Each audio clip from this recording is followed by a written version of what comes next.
S'il faut en croire les préhistoriens, pendant presque 20 000 ans, les hommes préhistoriques auraient pratiqué le dessin avec un talent et une virtuosité incroyables. Comment ont-ils fait? Est-ce qu'il y aurait eu pendant tout ce temps des écoles de dessin, des maîtres, des élèves, qui se seraient transmis cette technique difficile pendant une si longue durée? C'est ce que l'on prétend. 20 000 ans. 20 000 ans, une telle durée donne le vertige. Surtout si l'on réalise qu'entre la plus ancienne grotte ornée, celle de Chauvet, et la plus célèbre, celle de Lascaux, il y a 15 000 ans d'écart.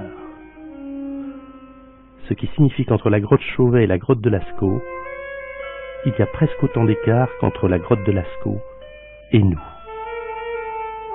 Et pendant toute cette durée, des hommes, qui étaient nomades, chasseurs-cueilleurs, soumis à des conditions de vie hostiles, à des climats rigoureux, ces hommes très peu nombreux, dont l'espérance de vie devait être très courte, se sont mutuellement appris à dessiner et sont allés dissimuler leurs œuvres dans le fond les plus obscurs des grottes, jamais à l'entrée.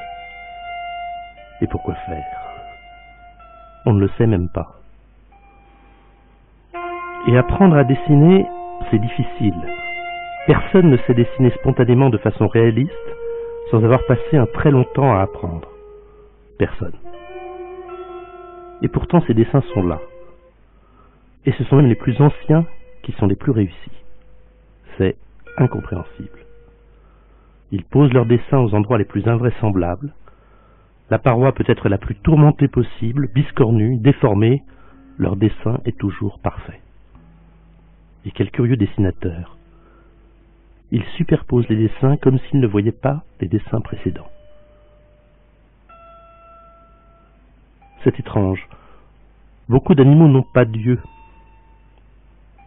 Et certains détails ne sont pas si bien faits que cela. Les pattes ou la queue, curieusement attachée, et jamais ils ne dessinent un muscle à l'intérieur d'une forme. Les animaux, car il s'agit seulement d'animaux, sont tous représentés de profil, à toutes les échelles, parfois immenses, parfois minuscules. Certains sont représentés de travers.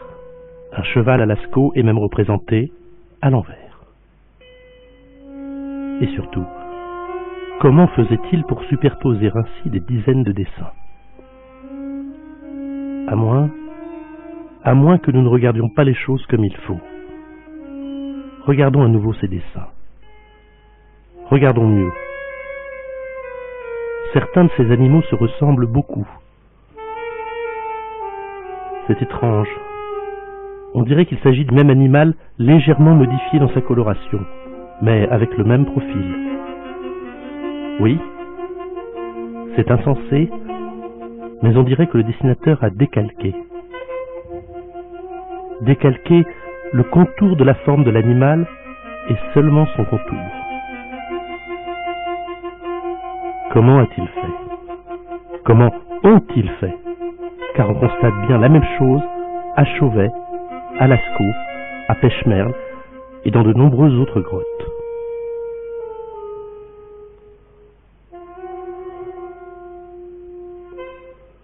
Ce serait donc cela. Si on projette l'ombre d'une silhouette sur un mur, on crée naturellement un dessin réaliste. Il suffit de le tracer d'un craie d'ocre ou de charbon de bois pour le fixer sur la paroi. Une silhouette? Mais la silhouette de quoi? On n'a pas trouvé de figurines d'animaux qui leur auraient permis de jouer à cela. Si, on en a retrouvé. Et par dizaines.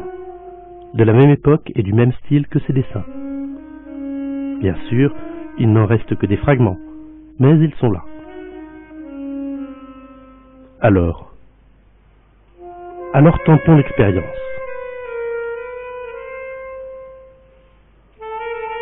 C'est donc possible.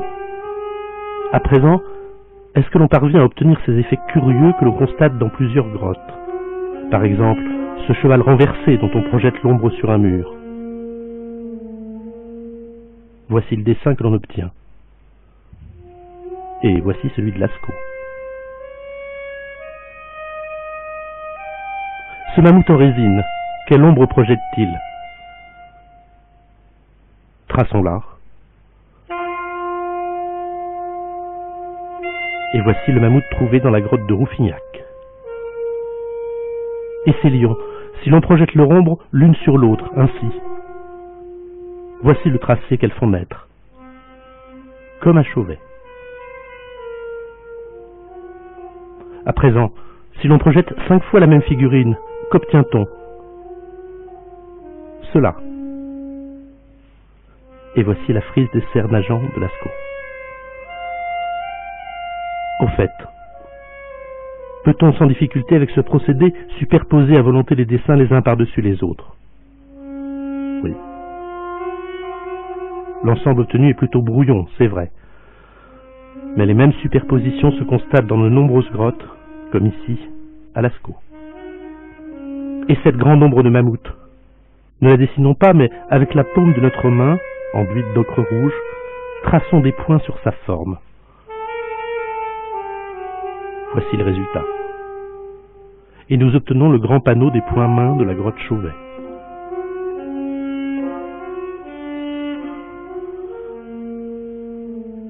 Alors, est-ce que les artistes de la préhistoire trichaient? Est-ce cela que l'on veut dire?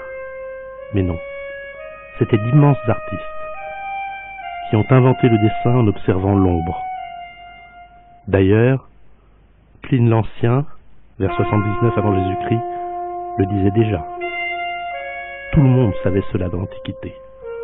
Le dessin a été inventé en décalquant une ombre. Quand on a inventé l'arc et les flèches, qui étaient plus efficaces que la sagaie ou la lance, on n'a pas dit qu'ils avaient triché. On a dit qu'ils avaient été géniaux. Ils n'ont pas triché.